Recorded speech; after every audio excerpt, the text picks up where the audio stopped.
No one knows you better than you. No one can identify your needs like you can. No one spends more time with you than you.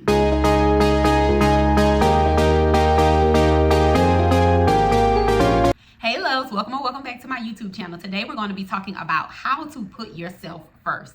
You have to be a main priority, point blank, period. Some people don't know where to start, so I got you. I'm going to give you guys 3 tips on how to put yourself first, and we're going to make sure that by the end of this video, you have some key takeaways and an action plan. Make sure you stay tuned. So, why is it important to put yourself first? You should put yourself first because if you aren't okay, everyone around you is going to feel the effects of that. A lot of people now are big on energy, vibes, spirituality. All that is pretty much saying the same thing to me. They're picking up what you're putting down. If you're putting out negativity every time you're around somebody, they pick up on that. A lot of parents don't know how to prioritize themselves. Their children feel that more than anybody else. Parent guilt is a big thing. Mommy guilt is a real thing. All of these things are real. They're valid. Your feelings are valid. However, you still have to make time for you. A lot of older women that I've talked to get to the end of their lives, their children are grown and gone, have their own families, and then they're feeling worthless. They're feeling like they have nothing more to live for because they're done with their kids. So my job today is to give you an action plan on how to make yourself a priority. The first thing that you need to do is acknowledge that you are not a priority in your life. That's easier said than done.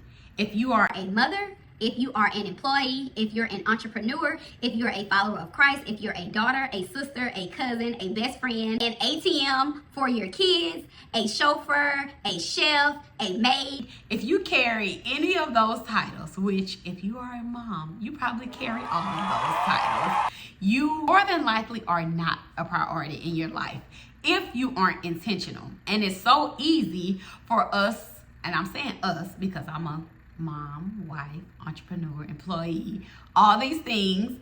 And it's so easy for us to just get caught up in the day-to-day that we may forget to prioritize ourselves. But what I learned is the more I neglect my needs, my wants, my desires, the smaller I feel, the more fatigued and tired I feel. And as women, we have to make sure that we put our needs over everyone else's. And I'll say this time and time again because it's really my foundation. If I'm not feeling my best self, my kids feel that, my mom feels that, my husband feels that, my job feels that because I'm not giving my effort, I'm not giving all my energy. I know you scheduled a baby doctor's appointment. Make sure you schedule your doctor's appointment. Make sure you're eating a well-balanced meal as well as your kids and your family. Make sure you're spending time reading your Bible, reading the word, studying if you're interested in something. Make sure you're blocking out time. If at the end of the day you haven't done anything for yourself, that could be exercise, stopping and getting you a smoothie, getting your nails done, you taking a walk by yourself, sitting on your patio, reading for 30 minutes. If you haven't spent time just you by yourself, caring for yourself, doing something that you enjoy, that means you're not prioritizing yourself. If you find that you're getting more frustrated, you're impatient, road rage, things of that nature, those are signs. We cannot fix what we don't acknowledge.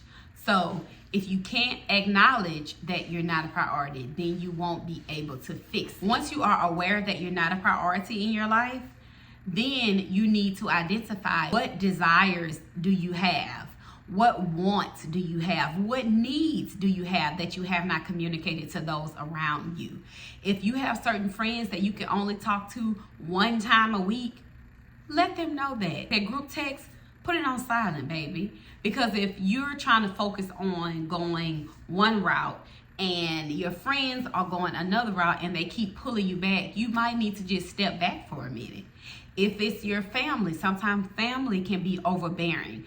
They care, they love us, they have different ways of showing it. Just be mature enough to communicate that. A lot of people like to ghost people. They're protecting their peace, and I can only speak on this because I've done that before.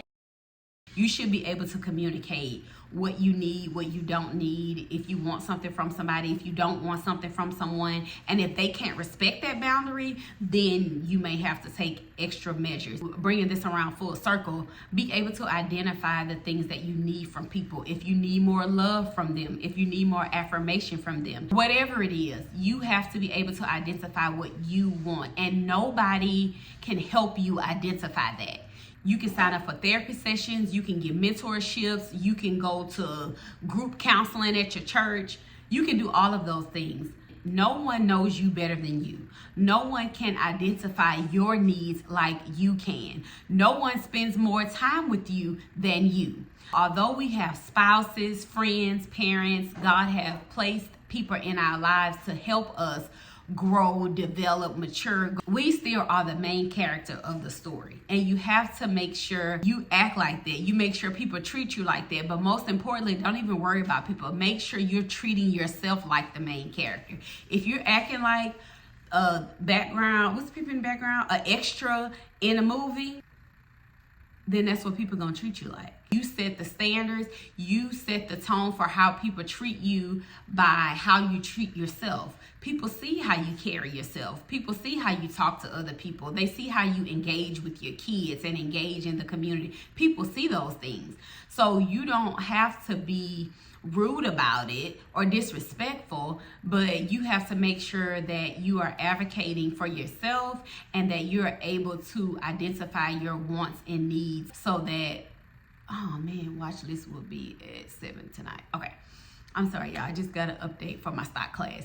So you just have to make sure that you are your biggest cheerleader and you are your biggest advocate. So make sure you're able to spend some time with yourself this week. That's something you can do today. Take some time out. Identify your needs, wants, desires. The third thing you need to do is focus on getting better 1% a day. Getting better 1% a day literally looks like you just waking up at the same time every single day and doing that 10-minute workout, that 15-minute workout. Having the mindset that I'm going to wake up and do this every single day. I don't care how bad it hurts. I don't care how much I don't want to do it. Don't try to go from not working out to doing a 1-hour workout every single day. 9 times out of 10, you're going to fail. You have to be able to set realistic expectations when you're focusing on getting better 1% a day. If you are trying to make yourself a priority in your life, what does getting better 1% a day looks like? Watch more YouTube videos on things that you've been struggling with. If you've identified that you have a nasty attitude and you don't know how to talk to people, start watching one communication skills video every single day. Use the resources that you have to become a better person. That's what I've personally done in my life. I think now before I respond to a lot of things. I'm a little more empathetic now when it comes to a lot of situations. When I was younger, I used to lash out a lot. I used to fight a lot, curse a lot, just all over the place. Emotionally unstable, emotionally immature. And I used to think that you had to respond to everything. Everything required a response. The wiser I get, the more I find out about people, communication. Everything does not require a response.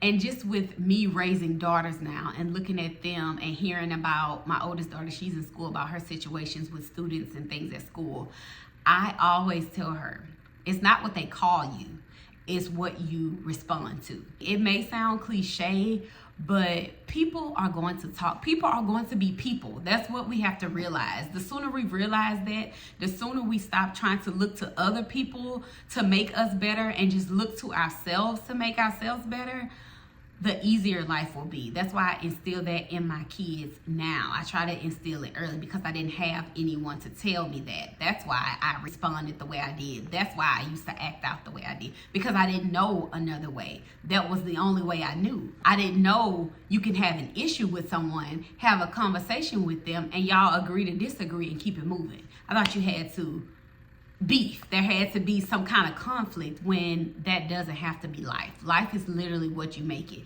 getting the 1% better a day is just being able to control what you can control and making sure that you set realistic expectations when you're trying to implement long-term change in your life. If you're someone like me who started off rather rough and you really want to make a change in your life, you have to make sure that you give yourself grace, you allow space and opportunity to mess up, because the reality of it is that you may, but as long as you're continuing to work on it and get better 1% a day, every single day, you can only reward yourself for that.